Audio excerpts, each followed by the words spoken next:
Hey there, cats and kitties. I am the Blues Man, Johnny Blues, and with this video, I'll be discussing my thoughts on Season 2, Episode 5 of the Orville, entitled All the World is Birthday Cake. And from right out of the gate, yet again, another really intriguing title for one of these episodes, much akin to last week's. In the early going of this episode, I'm like, okay, what is this going to be a reference to? Surely it's a reference to something, right? As it turned out, the previous episode's title came from The King and I, and I'm like, what's going to be this time? My Fair Lady? Something like that.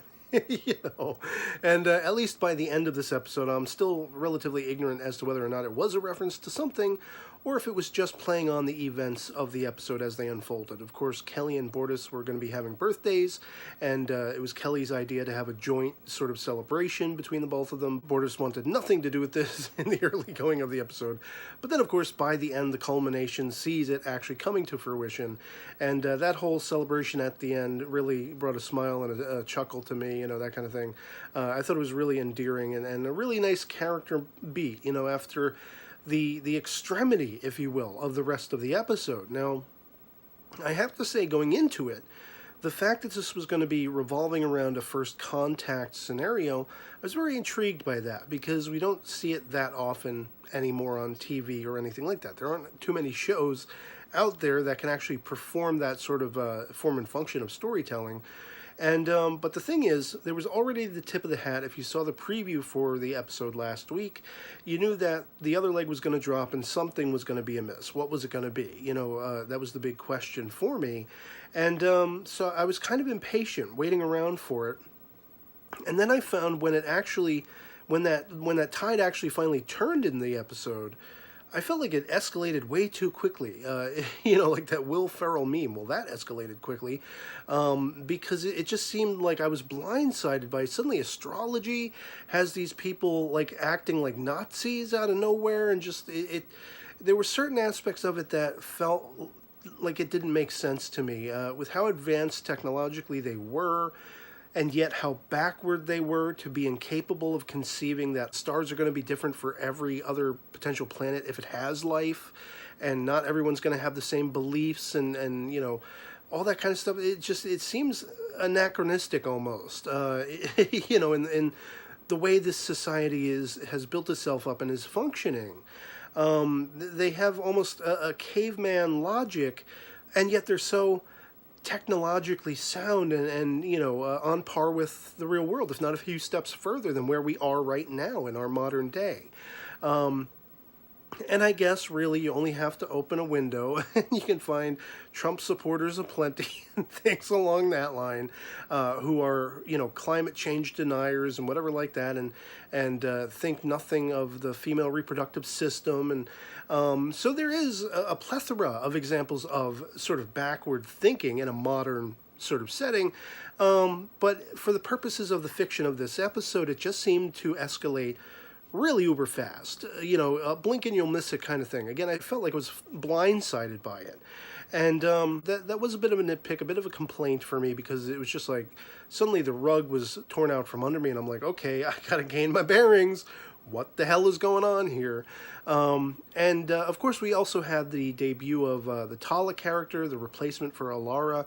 And from right off the bat, I didn't really warm to the actress. By the end of the episode, I'm ready to see what she's going to bring forward, because, of course, you had the captain basically telling her you had huge, huge shoes to fill, and you did so. And I would have to agree with him for the most part. When that moment was coming where she's gazing out the window looking at, the astrological sign that's going to spell out how they can turn the tide back in their favor by the end of the episode, I was like, okay, yeah, it's going to be down to her. This is going to be her moment that, sort of solidifies her being an addition to the crew and everything. She's going to have a little moment to shine, so they don't have any regrets that now she's the new security officer. And there was a little bit of, sort of skirting the line of being cliched and predictable in that. But it was actually handled relatively well enough, subtly enough, that by the end I was like, okay, I dig that. I dig that it wasn't something over the top. We know that she's Elaine and she has the super strength and everything like that. We saw a perfect display of that with her breaking the candelabra, or at least bending it. And so I was like, okay, well, we're dealing with a similar character.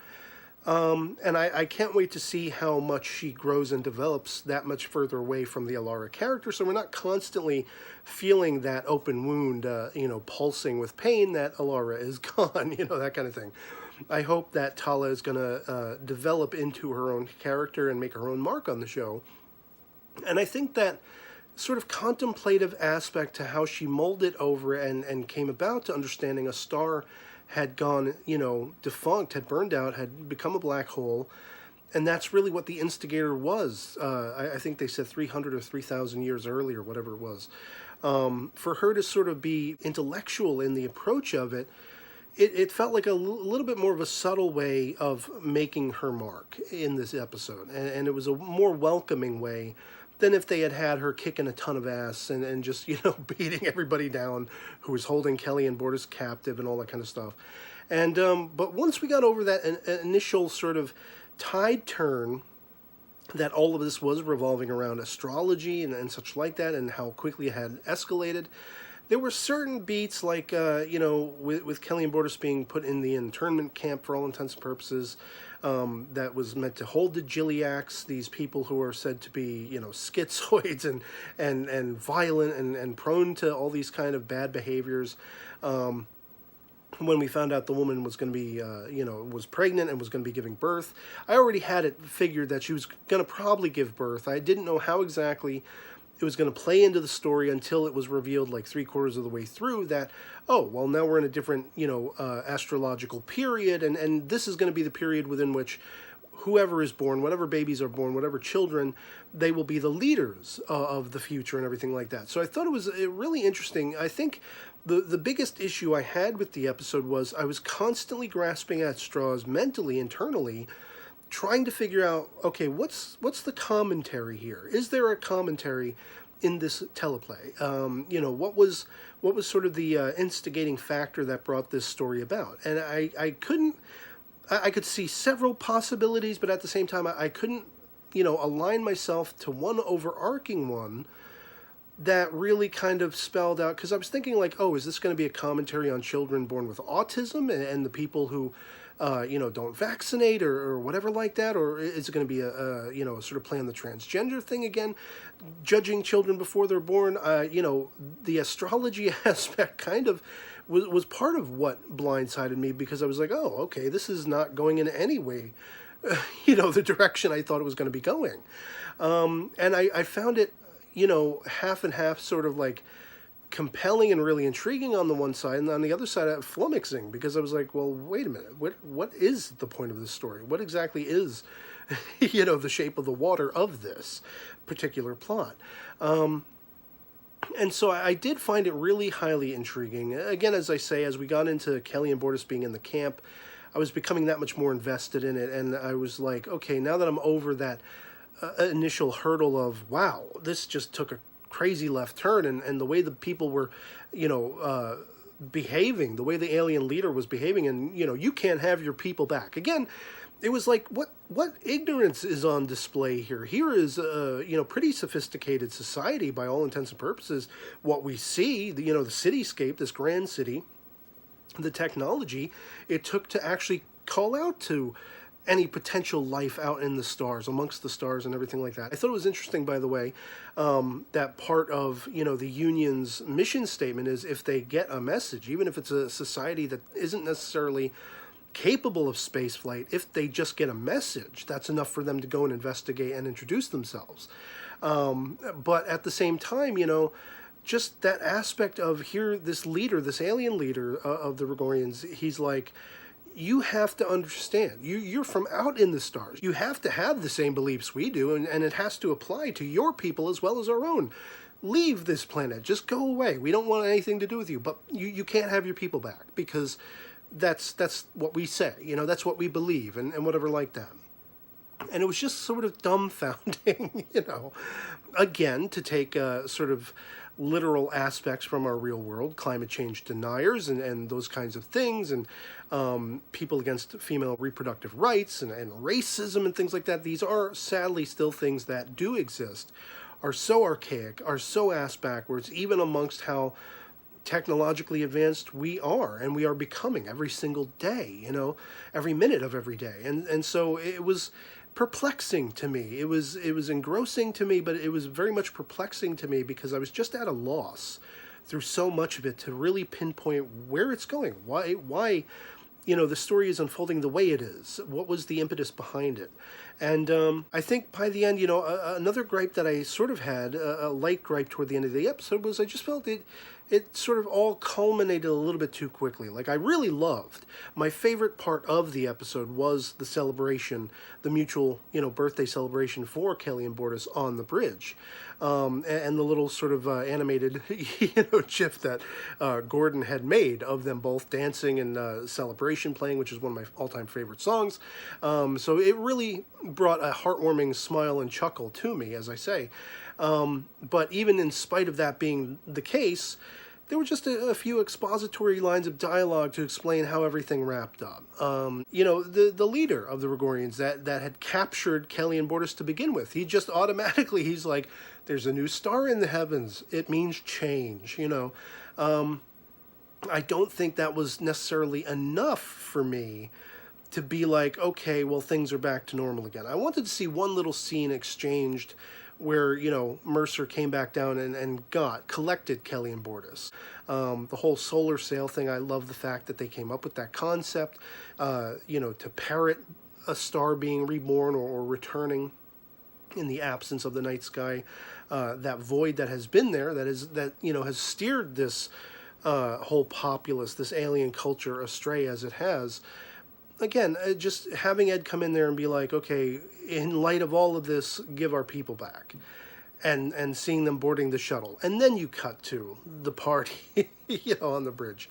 Again, these are minor complaints. Again, with the actress now taking over, filling in for the Alara character, Tala. I still haven't learned the name of the actress that I can call it off the top of my head, like Adrienne Palicki or Seth MacFarlane or Scott Grimes. I'm going to have to learn it, but the one thing that kind of rubbed me the wrong way with her wasn't really anything performance-wise. I didn't really like her voice from right off.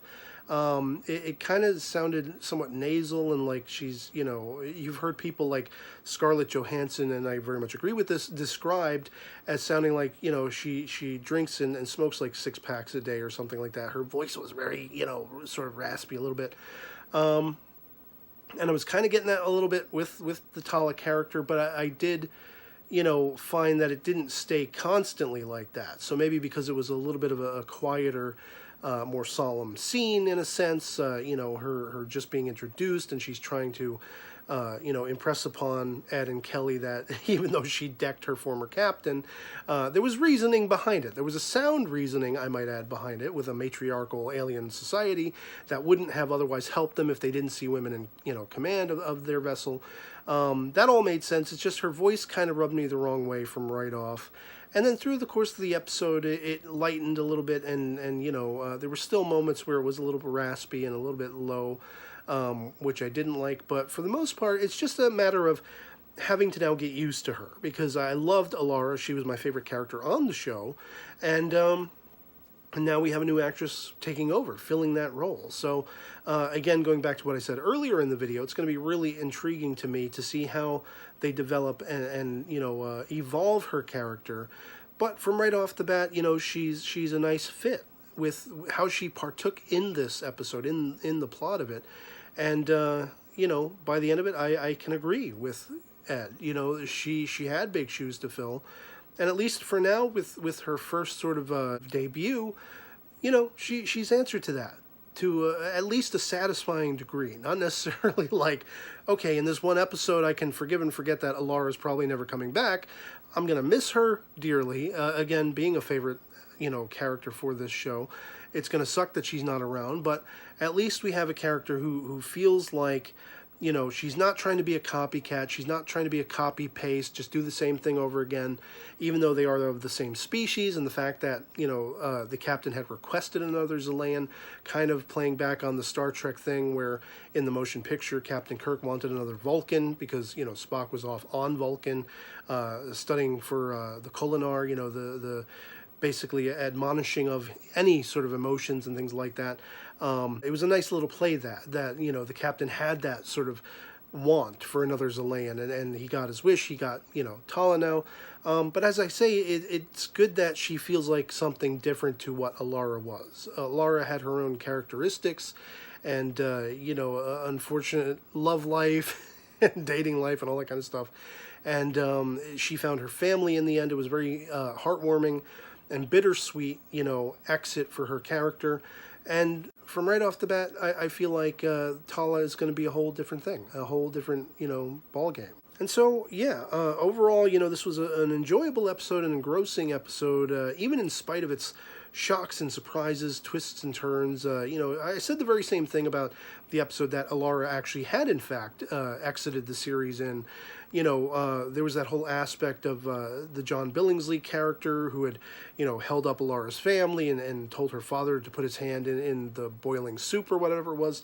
And when I had seen that scene initially, it blindsided me, and I didn't really like the tone shift. Very similarly with this episode, the tonal shift in how quickly everything escalated was a little bit disconcerting to me.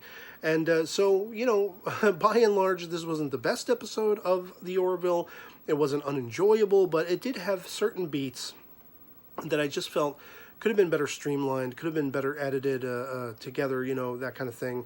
But I didn't, you know, find it unenjoyable. It was an entertaining episode, and at this juncture, I'd love to hear from you guys in the comments below what you thought of the episode. If you've seen it as well, love it or hate it, anything goes in the comments below.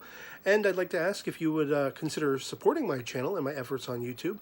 Please have a look at my PayPal contribution link posted both in the description as well as the comments below.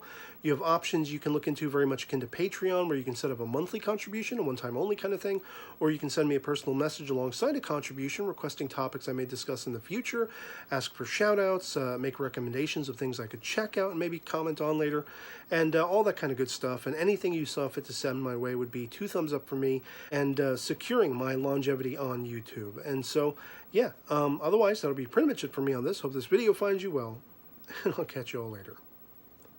Peace.